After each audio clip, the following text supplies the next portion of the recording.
इस press briefing के अवसर पर जनता और अंतर्राष्ट्रीय समुदाय को गर्मजोशी से शुभकामनाएं। मैं राष्ट्रपति कार्यालय का प्रवक्ता क्यों जौ हूं। मार्च 2025 को म्यांमार 7.7 तीव्रता के शक्तिशाली भूकंप और उसके बाद के झटकों से प्रभावित हुआ, जिससे लाखों नागरिकों को अत्यधिक कठिनाइयों का सामना करना पड़ा। शुरू से ही हमारा रुख स्पष्ट था।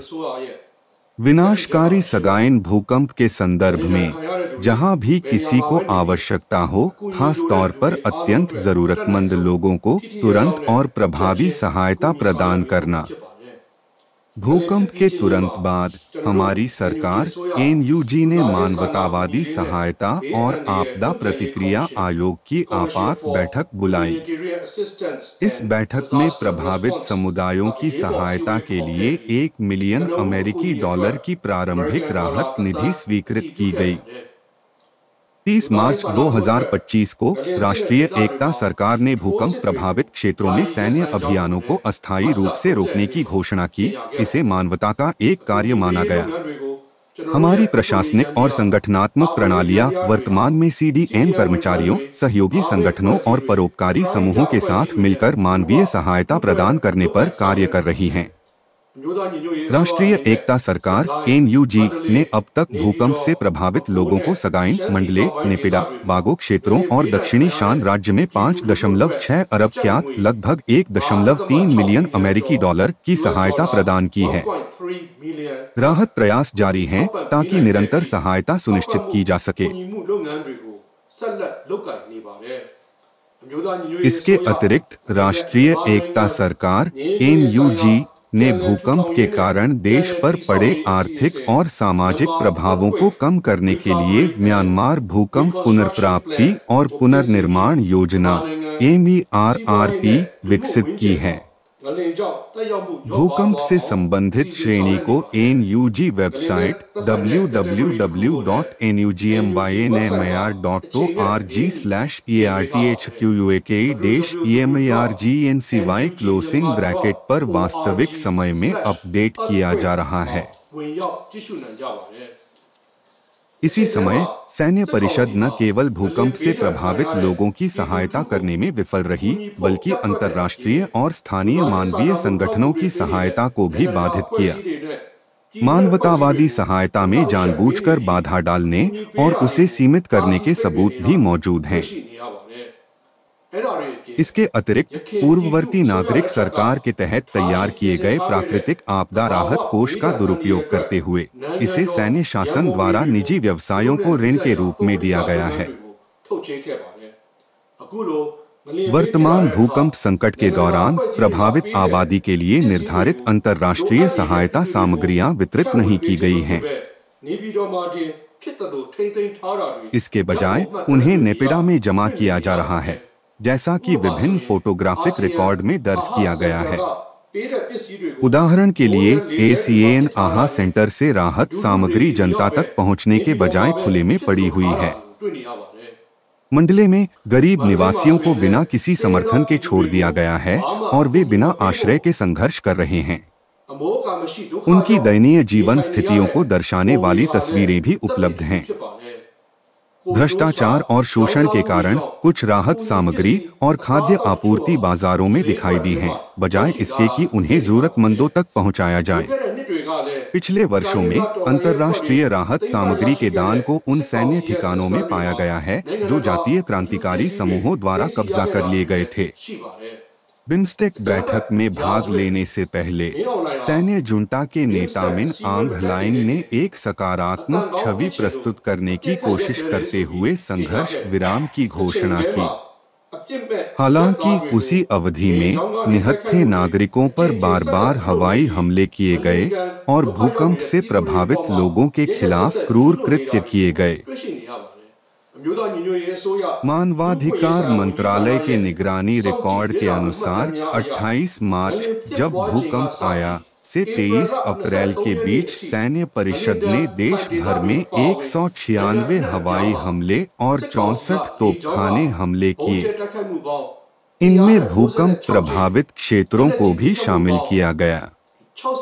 इन हमलों के कारण कुल 235 नागरिकों की मौत हुई और 427 घायल हुए।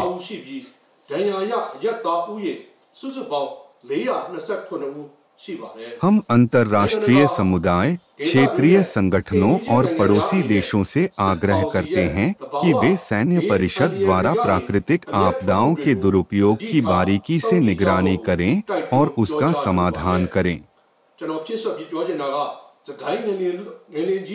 इसके अतिरिक्त मैं पड़ोसी देशों, ASEAN सदस्य देशों, अंतर्राष्ट्रीय संगठनों, संयुक्त राष्ट्र और अमेरिका, ब्रिटेन, यूरोपीय संघ, कनाडा और ऑस्ट्रेलिया जैसे देशों का सगाइन भूकंप से प्रभावित लाखों म्यांमार नागरिकों को तत्काल प्रतिक्रिया और सहायता प्रदान करने के लिए आभार व्यक्त करना चाहता हूँ।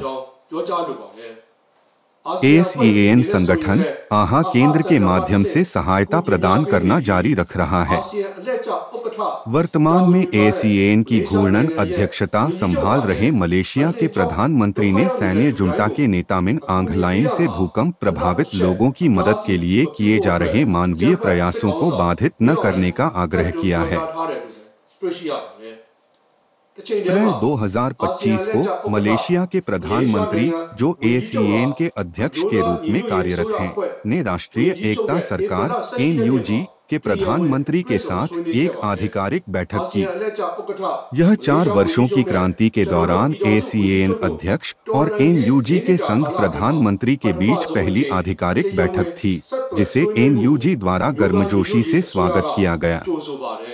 मुझे विश्वास है कि यह बैठक समावेशी क्षेत्रीय संवाद की दिशा में एक महत्वपूर्ण कदम का प्रतिनिधित्व करती है, जिसका उद्देश्य एक ऐसा संघीय लोकतांत्रिक संघ बनाना है जिसकी लोग आकांक्षा करते हैं, एक ऐसा राष्ट्र जो शांति, सद्भावना और लोकतंत्र से भरा हो। यह आशा की जाती है कि यह भविष्य में अधिक उत्पादक उच्च स्तरीय चर्चाओं की ओर ले जाएगा। NUG यह आशा करता है कि ये संवाद NUG और इसके सहयोगी के 3C के संयुक्त बयान में उल्लिखित 6 सिद्धांतों पर आधारित होंगे, जो प्रगति के लिए सच्चे और समावेशी वार्तालापों को बढ़ावा देंगे। यह अत्यंत महत्वपूर्ण है कि ASEAN मिन आंग ह्लाइन और सैन्य परिषद द्वारा म्यांमार के लोगों के खिलाफ की जा रही हिंसक कार्रवाइयों को नजरअंदाज न करे। ऐसी अत्याचारों को अनदेखा करना म्यांमार में शांति और स्थिरता स्थापित करने के प्रयासों को कमजोर करेगा।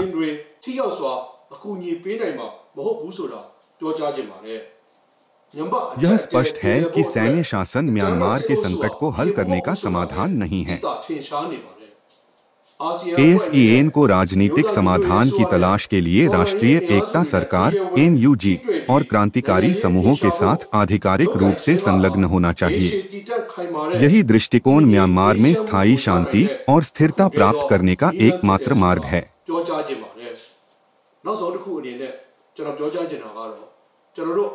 अंत में NUG ने प्रतिरोध के 4 साल के कालखंड को दर्शाने वाली एक रिपोर्ट जनता के समक्ष जारी की है।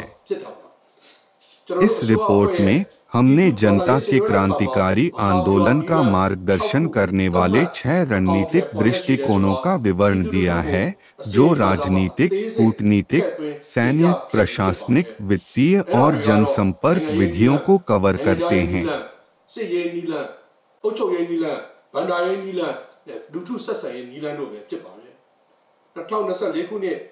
सितंबर 2024 से NUG, NUCC और 9 जातीय संगठनों के साथ मिलकर संघीय परिवर्तन की योजना के हिस्से के रूप में संघीय संक्रमण अनुच्छेद AFTA पर काम कर रहा है। सैन्य क्षेत्र में NUG ने पीपुल्स डिफेंस फोर्सेस PDF के तहत 350 से अधिक बटालियनों की सफलतापूर्वक स्थापना की है और 235 टाउनशिप में लोगों की सुरक्षा तंत्र का गठन किया गया है। इन उपलब्धियों को रिपोर्ट में उजागर किया गया है। क्रांति के दौरान कई चुनौतियों का सामना करने के बावजूद क्रांतिकारी म्यांमार के लोगों की एकता और समर्थन और सहयोगी संगठनों के साथ मिलकर हमने इन बाधाओं को एक साथ पार कर लिया। इस अवधि के दौरान प्रमुख उपलब्धियों में शामिल हैं पारंपरिक हथियारों का उपयोग करने वाले प्रतिरोध आंदोलनों से संक्रमण करते हुए पीपुल्स डिफेंस फोर्स (पीडीएफ) की सफलतापूर्वक स्थापना, क्रांतिकारी नियंत्रण के तहत स्वतंत्र क्षेत्रों का उदय, जनता की प्रशासनिक प्रणालियों की स्थापना और कार्यशीलता जो क्रांति के महत्वपूर्ण मील के पत्थर को चिह्नित करता है। क्षेत्रीय मुक्ति से लेकर राष्ट्रीय स्वतंत्रता के अंतिम लक्ष्य तक हमारी अटूट प्रतिबद्धता अडिग बनी हुई है। इस दृष्टिकोण को 4 वर्षीय रिपोर्ट में प्रमुखता से उजागर किया गया है। म्यांमार के लोगों के नाम, आप चुनौतियों का सामना दृढ़ता से करें और हमेशा हर खतरे से सुरक्षित रहें। धन्यवाद।